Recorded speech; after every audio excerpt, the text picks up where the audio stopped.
Whether you're applying for cabin crew, airport crew, work opportunities, work abroad opportunities, study opportunities, study abroad opportunities, any other opportunity that especially gets you out of the country, abroad, it is so important for you to understand that amongst the great opportunities, amongst the great experiences, there's always going to be fake opportunities, there's always going to be scams. And I had to learn that the most difficult way after applying for a program that 2 years later, after I had applied, had turned out to be a trafficking program. So in this video, I'll be sharing 3 ways for you to recognize how an opportunity that can seem really great can literally be a red flag, how to make sure that you are applying for the right opportunity, and how to make sure that it's not a red flag opportunity or a fake opportunity. Let's get into it.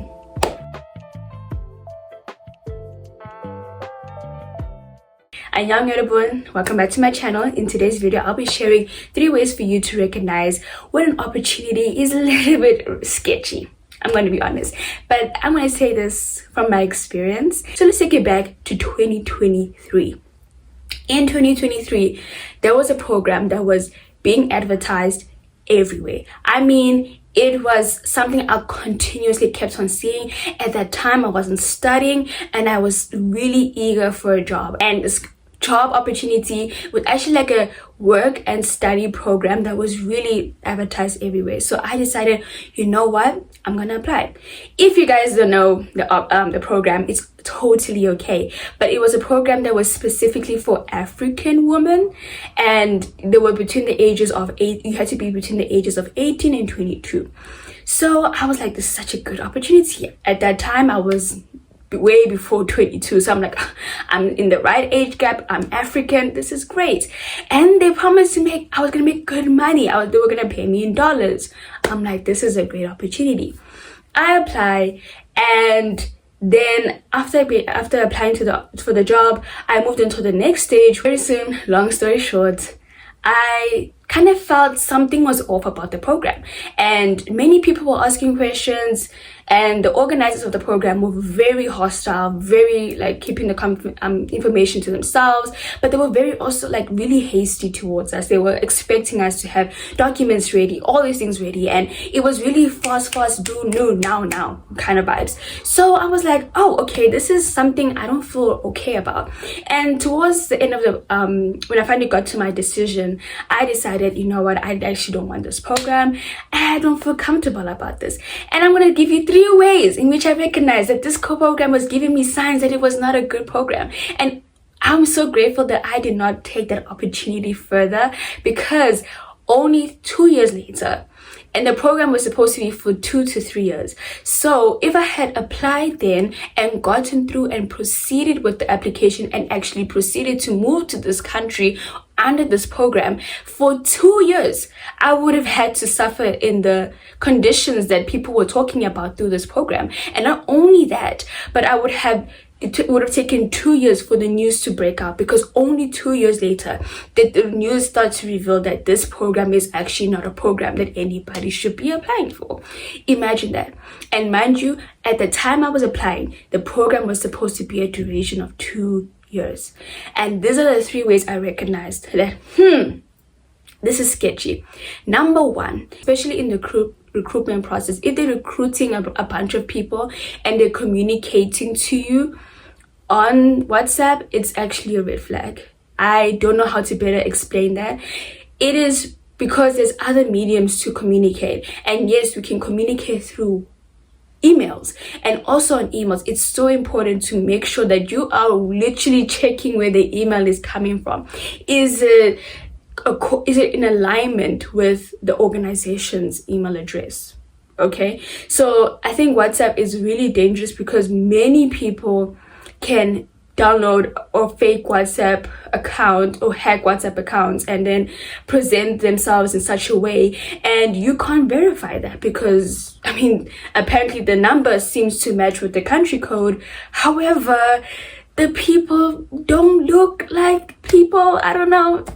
At that time, I feel like people were probably using AI, or probably catfishing from Instagram profiles. So number one, red flag, if they communicate to you, or you have to have communication on WhatsApp or Telegram, or even a Facebook group chat, I don't care. If it's not through email, it's a red flag. Number two, the second thing I realized that this was a bit sketchy was how the recruiters treated us. They did not want to answer our questions. It was more like a threat that if you're asking too many questions, you can just leave. This opportunity is not for you. And if you're a desperate person looking for an opportunity, you would kind of assume that, okay, that's my reason to just shut up and just take it. It's okay to have questions. So if recruiters are being hostile towards you, not answering your questions, and I'm not trying to say obviously I'm not going to say that there's stupid questions, but if there's genuine questions about the program, if you're genuinely trying to find out more information about the area, how you're going to relocate and everything like that, and they are not even trying to answer you, but they immediately say, you don't want the opportunity? You don't want it? You don't want it? And then, guys, I don't know how to explain it to you. That's your ticket to run away. And this can be two sides of the coin. You can have recruiters who are so mean, who think that the world revolves around this opportunity, that if you do not just obey and if you do not just not ask questions, then you're not going to get the opportunity. And also, if the company or the organization that's recruiting you treats you poorly in the recruitment process, I'm not gonna say that it's a fake opportunity, but it's definitely a red flag, because how organizations treat their future employees, especially in the recruitment process, is usually an understanding of how they might treat you while you are working there. And if you don't like how you are being treated in the recruitment process, don't be surprised if you do not like the work environment, because how they treat potential employees is usually how they treat employees, unfortunately. So just always be aware of that. So it may not be like it's a fake opportunity. It could be a real company. It could be real recruiters. But always also be aware of the fact that if your recruitment process is a little bit unfair, or just a little bit hostile, or the recruiters are not as accommodating as well, and I'm not trying to say it's just about questions, but how they treat you in the whole interview process. I'm not expecting them to be the nicest people in the world, but if they ghost you and then decide 6 months later they want you all of a sudden, that's usually gonna show or reflect how they're going to potentially treat you as an employee. Because if they treat you like that as a potential employee, how much are they going to treat you when you are just one of the numbers in their company? Okay, so always be on a watch out for that. It may not be a fake opportunity, but it's definitely a red flag. So just also be mindful of the fact that that red flag could indicate a work environment. Whether you want it or not, just understand that.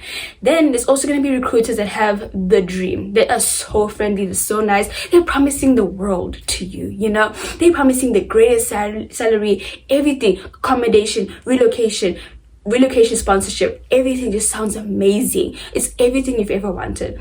However, if whatever they have spoken and promised does not appear in a contract, or there's no contract to back up what they have said, unfortunately, that usually points to a red flag and a scam, unfortunately. And it's always safe. I always tell people that yes, people can promise things, but if there's no contract backing them or backing what they're saying, so that you can also have a foundation on which you can argue your rights upon, then if it's not in the contract, it's best to either negotiate, and if you can't negotiate, let the opportunity go. So just to recap, number one, if the communication happens anywhere else but through a formal email from the organization, it's a red flag and probably is a fake opportunity. If the person who's recruiting you, or the people who are recruiting you, are mean, hostile, and are not just mean, but are hostile and are hasty and even threatening you, unfortunately, that could be fake opportunity and a red flag. However, even if the recruiter is kind and everything, but everything they've promised is not reflecting on their contract or the offer that they're giving you, that is a red flag. But however, it's always important with this number 2 to evaluate if it's a fake opportunity or a possibly bad work environment. Okay, now for the last and final one. If you have to lie for the job, if you have to lie to get to the other country, let's say you're from South Africa and you need to get to the other country to relocate, if in any of those processes you have to lie, it is a fake opportunity. It's a red flag.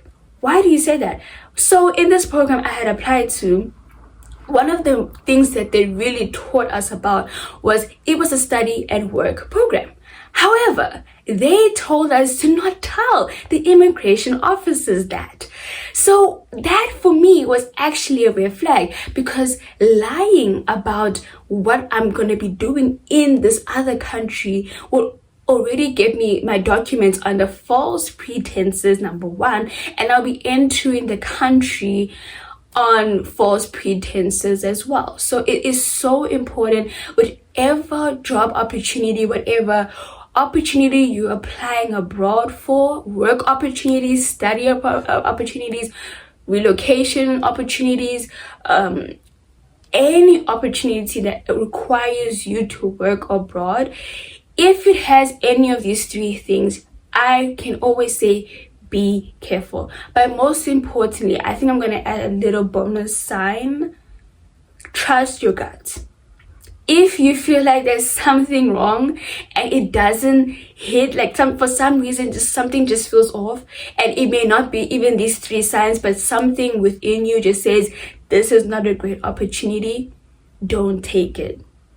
Don't take it. And I'm so grateful that I listened to that little voice along with these 3 signs to understand that this is not the opportunity for me. And it was crazy to find out that 2 years later, it was exposed to be a trafficking program. While there's great opportunities, and this is not to instill fear in anybody, there are people out there who are trying to take advantage of people who want to work abroad, who want to study abroad, who want to move abroad. And it's so important that you yourself are very vigilant of what happens around you. Yeah, guys, if you really like this video, please take a moment to subscribe, like, and even comment a little bit about your tips, your advice about from falling for any of these scams, work opportunities while you're in your country and work opportunities abroad. Share them in the comments. I feel like you can help so many other people out there, so many young women out there who also desperately want to move abroad. Help us out.